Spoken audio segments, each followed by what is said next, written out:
როგორც ოზურგეთის მუნიციპალიტეტის მერის მოადგილემ გიორგი ხურჯუმელიძემ საკრებულოზე აღნიშნა, დიდ თოვლობის დროს დაზიანებული სახლების შემოწმების საკითხზე ოზურგეთში 3 ჯგუფი მუშაობს. პირველ ეტაპზე იმ ოჯახების გადამოწმება მოხდა, ვისაც სახურავი ჩაენგრა. უკვე შემოწმებულია 1000-მდე ოჯახი.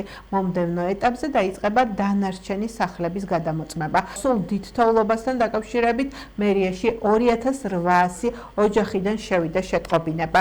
დღეს მდგომარეობით მუშაობს სამუშაო ჯგუფი, რომელიც დაკომპლექტებულია როგორც სამხარეო ადმინისტრაციის წარმომადგენლების, ასევე ადგილობრივი თვითმმართველობის წარმომადგენლებით და ასევე პოლიციის წარმომადგენლების მეშვეობით და ხდება ადგილზე სახლების გადამოწმება. პირველი ეტაპის სამუშაო, რომელიც ჩატარდა, ეს იყო იმ საცხოვრებელი შენობა ნაგებობების დათვალიერება, ადგილზე დათვალიერება, რომელსაც ჩაენგრა სახურავი, დაზიანებულია და ვთქვათ, საჭიროებდა ადგილზე გადამოწმებას.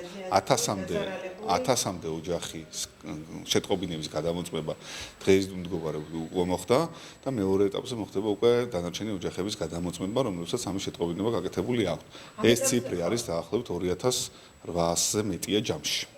2800-ზე მეტი ოჯახია. კლიანი შეტყობინებები. და რაც შეეხება ზარალის ოდენობასთან დაკავშირებით გამიჭირდება დაზუსტებული მონაცემების წარმოდგენა, თუმცა ამის თაობაზე დამატებით ინფორმაცია საზოგადოებას რა თქმა უნდა მივაწვდით. აგრეთვე საკრებულომ მოისმინა და ცნობად მიიღო ინფორმაცია საკრებულოს მუდმივმოქმედი კომისიების, თავმჯდომარეებისა და მერიის სტრუქტურული ერთეულების მიერ 2024 წელს განხორციელებული საქმიანობის შესახებ ანგარიშები.